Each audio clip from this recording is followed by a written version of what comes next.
Governments built these quarantine zones to house the undead. A way for the populace to ignore what was happening. 10 years on, and it had worked. We put it out of mind. Ignorance was bliss.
What was so special about this operation? It was supposed to be by the books. 5 years after our cybernetic augmentations, Hendricks and I were a well-oiled machine. Quarantine sweeps, recon, search and rescue. It's just what dead killers do. But we'd never been sent after one of our own before. John Taylor's systems had gone quiet. With our direct neural interface, we're hardwired into Winslow Accord servers. Observation knew if you were dead or alive. For Taylor to be neither, that was unusual.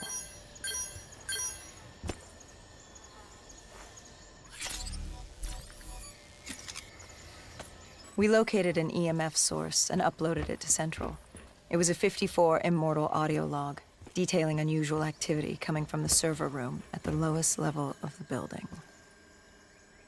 It couldn't have been more than a week old, probably why Taylor's team had been sent to investigate. Hendricks activated a recon drone to scan for life.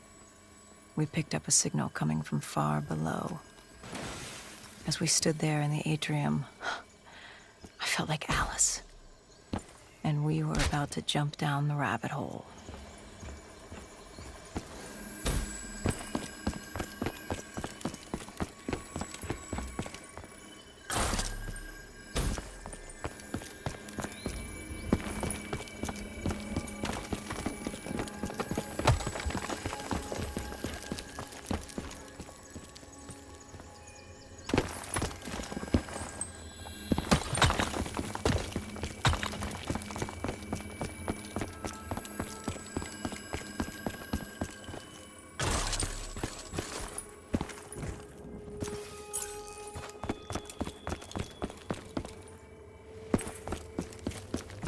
Our drone picked up activity ahead. We should have known we weren't alone down here.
When man fled the virus, they left behind thousands of active robots.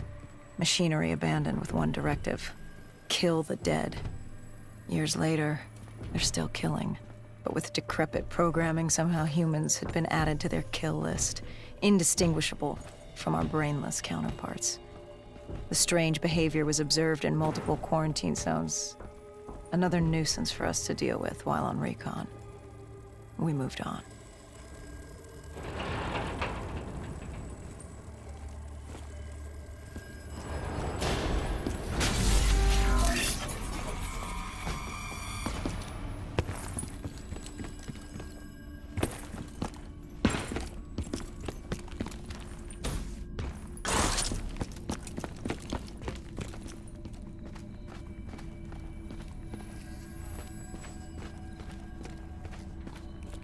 We reached the silo's floor, but the signal came from lower still, below coalescence.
Did you have any inkling of what waited for you? No.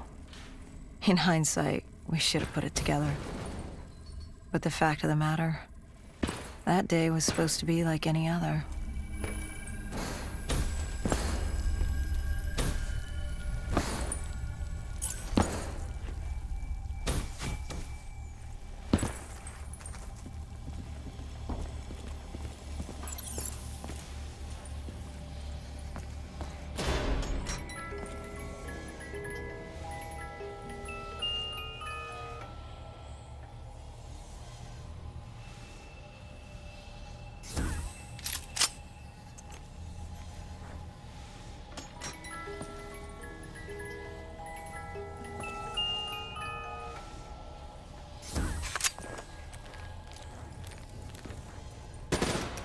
What did you find below Coalescence? A CIA black project. Project Corvus.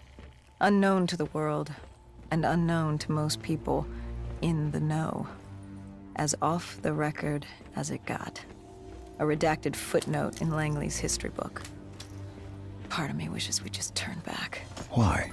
It would have been easier. For me. For Hendricks. For the world. Is it such a bad thing? To want to be blissfully ignorant in the face of daunting adversity? We didn't have a choice. Those who find fate thrust upon them rarely do.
The human testing lab. What awaited you there? We found the truth. The cause of the disaster. You are certain of this? We didn't have the full picture. Not yet. But this was the source. We knew Coalescence was where the virus originated, but residue of 6115 in the air left no doubt. This was where it all began. When the disaster happened, hundreds of thousands died instantly. And they were the lucky ones. Because when the rest of Singapore inhaled 6115, they changed. From the living into the living dead. These test subjects, they were linked together, connected with a direct neural interface. Their minds hardwired into the central server. Hendricks didn't like what he saw. You knew something was wrong. The same tech in our own heads made us what we were. It was down here in this room. We didn't know what happened, but the data didn't lie. Man did what man always does, playing God and fucking everything up. We, the CIA, man, we created these things. We changed the world. How do you mean, change the world? The Winslow Accord and the Common Defense Pact. We'd been engaged in a Cold War for nearly a decade. 6115 changed that. When the dead walked among us, we set aside our differences. For all of your conflicts, you and your enemy had two things in common. You're both human, and you both want to stay that way. Was this the source